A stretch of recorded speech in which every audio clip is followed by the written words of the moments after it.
So my favorite investment has become oil and gas drilling. And now the reason I say this is because oil and gas drilling has a silver bullet component. A lot of investments you invest in, and there's really two buckets, right? You've got your investment income over here, and your losses, they all stay over here. So if you get a bunch of depreciation, it stays over here. If you sell a deal, you buy a deal in real estate, it's all over here on the investment side. It doesn't connect to your ordinary income. If you're a W-2 earner, if you're a business owner, it's all separate. There's this wall that divides the middle, and I talk about this in my book. But oil and gas, actually, you can use what you invest in to actually apply against your ordinary income. And this is magical. Let me explain this. I have friends that sell a business. It's a business they made over $1 million. Maybe it's an installment sale they sold over a period of years. They get $1 million this year, $1 million next year, and they find a way to invest that $1 million because that's going to be a big gain. They may have a tax bill of 30, 40, 50% just on that money they made. So if they find a way to invest it, right, they put it into an oil and gas deal, it's a 1-for-1. So they take that $1 million, they put it into maybe a series of oil and gas deals, and now they've got a tax credit against ordinary income of about 80 to 90% of the amount invested. So what this means is, I said tax credit really has to do with an income reduction, right? So investing $1 million,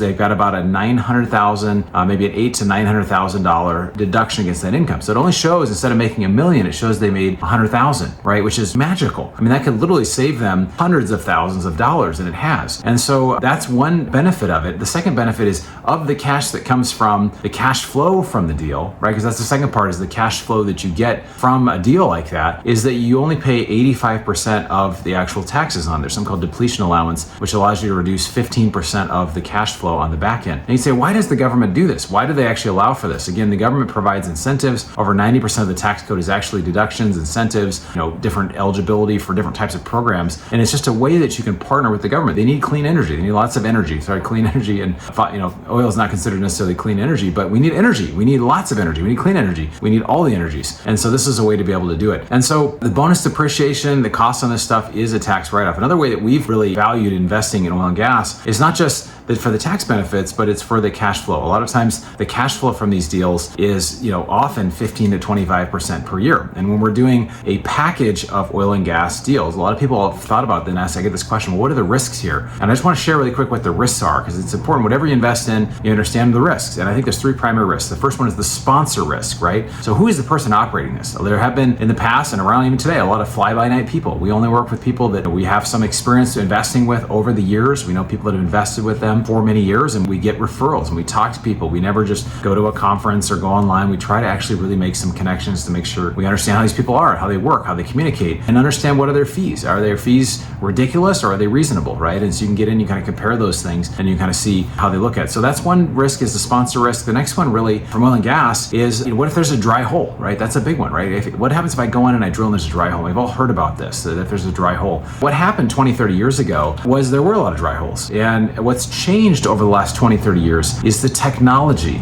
Now they can go into tier one assets where, let's say they've got other wells around, they can put electrodes and other sorts of technology in the ground, they can bring geologists in, and they can say with a high degree of certainty, you actually see it as a chart. You can show, well, here's where we feel like a reserve is, and here's where the oil, so they actually see it. And so they can say with a pretty high degree of certainty that there is oil down there, right? It's very unlikely they can see, okay, there's oil here. So when they actually do the drilling, they spend money and maybe it's millions of dollars to go down and drill, they can drill down. Now the other technology improvement that's happened is they can drill down a mile, and then if they miss, they can go drill a mile, turn the drill at 90 degrees and drill sideways. They drill horizontal. And so the hit rate is from what I've seen, about over 95%. So over 95% of the time. So that's the way you get over the dry hole thing, is obviously through this technology. Everybody's kind of using this now. Most people are using, not everybody. There are people wildcatting, which is just going into areas with unproven reserves. But if you can be in a place where there's proven reserves, that's definitely lower risk. And then if you can use technology and go and check all this. And then we do packages of, 4 wells or 8 wells. We never do a single or 1 or 2 wells. We do larger ones because we did one last year. We hit 4 out of 4. We did another 8 well package. We've hit everything we've done so far there. But there will become a time where we don't hit one of them, right? We'll hit 3 out of 4. We'll hit 7 out of 8, and that won't ruin the deal, right? That will be pointy, but it won't be like, oh, the deal is still there. So those are a couple things. The last thing really is the price of oil. The price of oil is something to consider, because how does it work when the price of oil is low? Right now the price of oil is $62 a barrel, which is low. And we think over time, as all these other commodities have gone up, eventually these things will, oil will start going up a lot. And the truth is we need all the energies. If you look at solar and wind, there's a great book that I read called The Moral Case for Fossil Fuels, which was kind of a contrarian title, so I decided to read it.